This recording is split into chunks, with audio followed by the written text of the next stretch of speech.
Okay. Um, Hi, everybody. It is 2:30 here on the East Coast. I'm in Boston, and I am a former school administrator with my law degree and my administrative experience. I teach school law at several universities as an adjunct professor. And I've been very, very interested in what's become a very hot button issue in education right now, the whole idea of equity.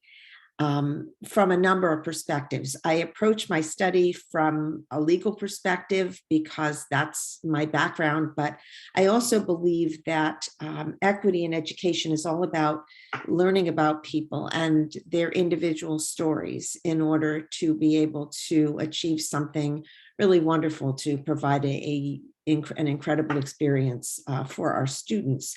And so what I've done is, and I will share this with you, I took a look at equity from a historical perspective, and I have looked at the influence of the courts.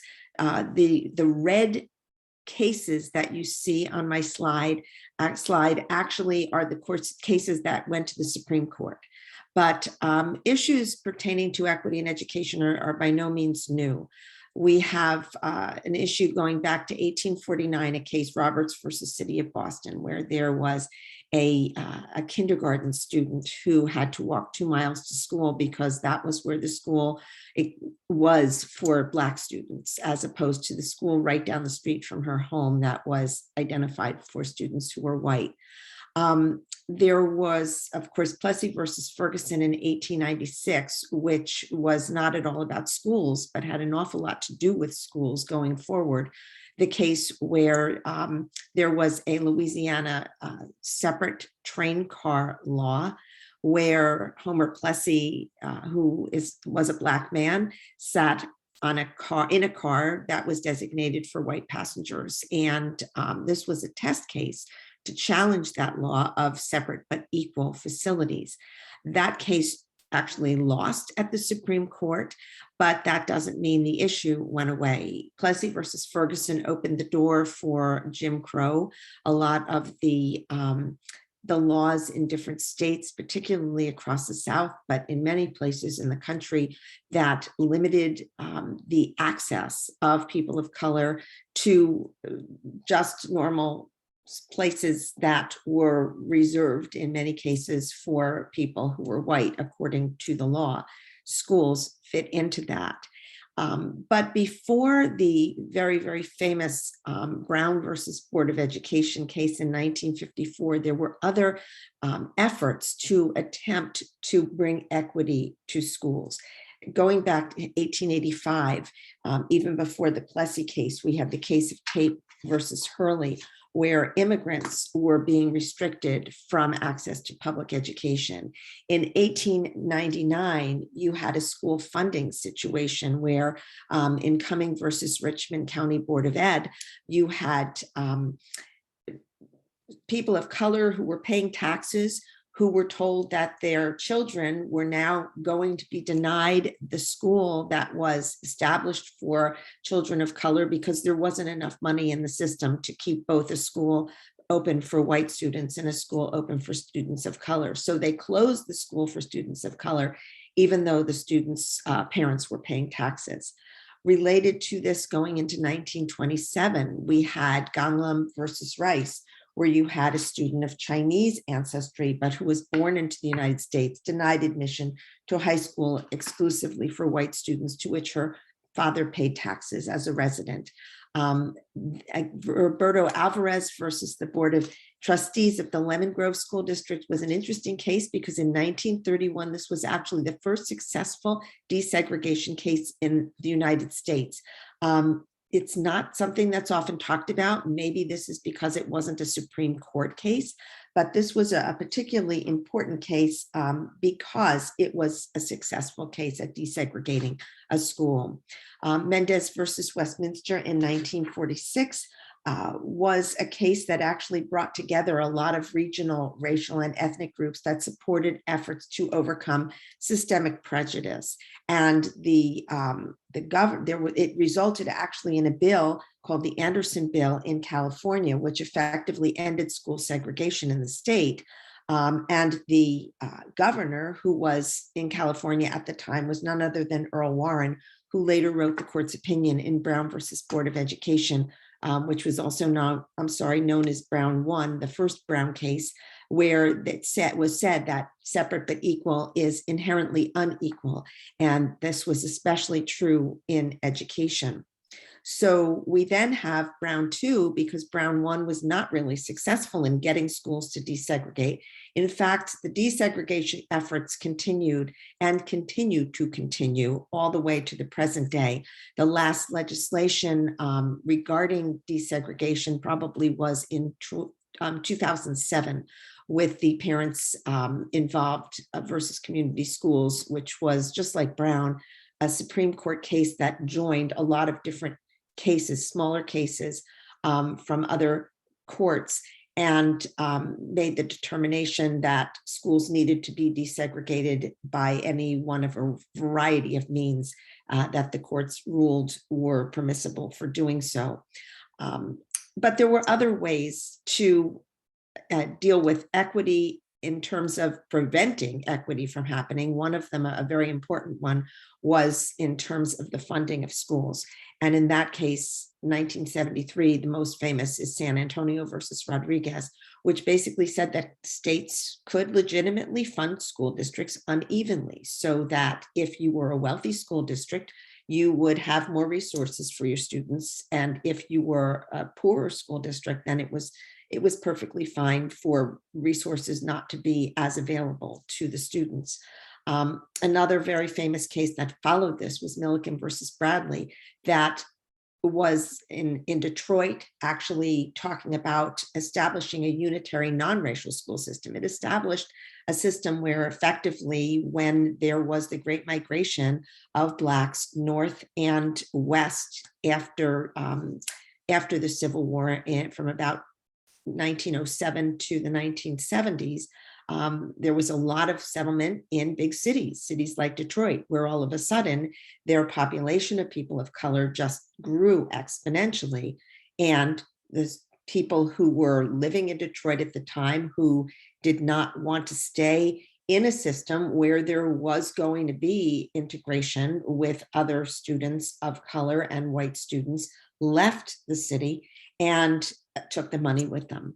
And the Supreme Court said that this was really okay. It established the fact that, yes, it's fine to have separated opportunities by race. There are recent court cases that have struggled to change this. Abbott versus Burke is in New Jersey, where they've attempted to equalize funding. New Jersey ranks its schools from A through J, A being the poorest school districts, J being the wealthiest. And what the state did as a result of the legislation in Abbott versus Burke was they extended more funding to the A-level districts, basically trying to fund them at the same financial level as the J districts, to give them greater opportunities to afford their students equity. Leandro versus the state of North Carolina similarly has put in place, and this started in 1994. These cases go on for a long time, and they don't resolve easily because there is no easy resolution to them. Gary B versus Whitmer was in Michigan, a very recent case where children were saying that they did not have the same opportunities for literacy. And so there are so many examples that I really began to think about, well, where was equity defined? How did the courts view equity? And in fact, in my research, I found that there was very little specific definition of equity, more than perhaps acting with fairness or justice. But the interesting thing to note here is that the Supreme Court, from where we get a lot of these rulings, is the only federal court where justices are not bound by a code of ethics. There is nothing that absolutely says they have to work without bias. And so the politics of our country throughout history has gone back and forth in terms of how the justices have ruled, how they have viewed equity in terms of schools and also other aspects of society.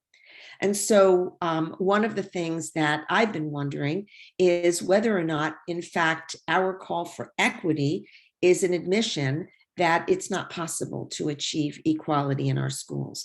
It is certainly very, very difficult to equalize, to have completely integrated schools without putting different groups at disadvantages over other groups, either by race or by wealth or by ethnicity, depending upon where they live, where their neighborhood school is, what kinds of resources are available to them in their communities, including the facilities in their buildings, the materials that are used to teach students, the preparation and quality of teachers that varies so greatly.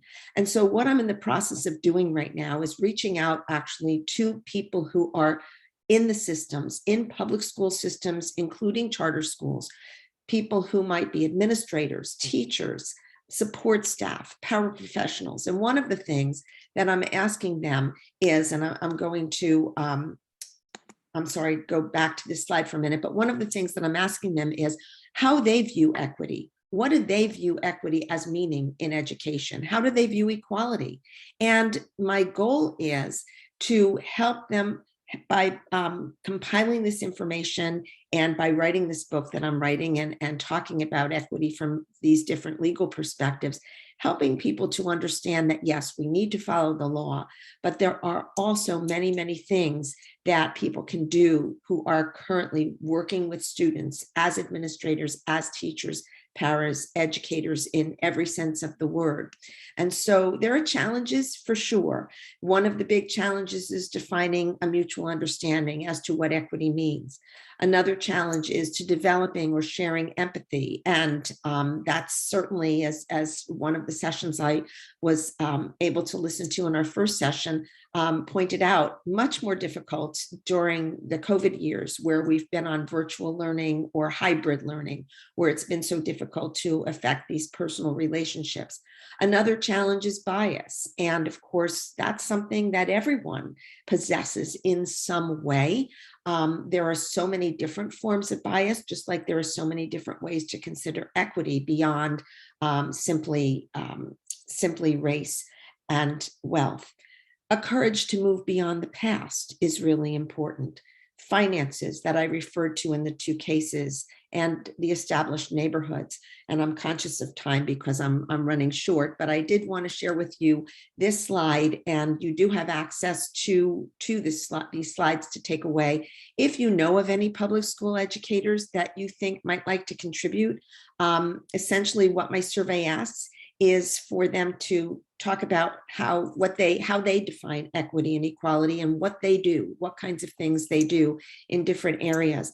My goal is to create a website where I share this information and make it available so that educators can essentially have a resource for ideas from other educators who know what they're up against because they're in the schools. Retired educators are certainly welcome to contribute because they have a lot to share based upon their experience. But I'm conscious of the time constraints, and I want to make sure I have an opportunity for anybody to ask questions if you have them.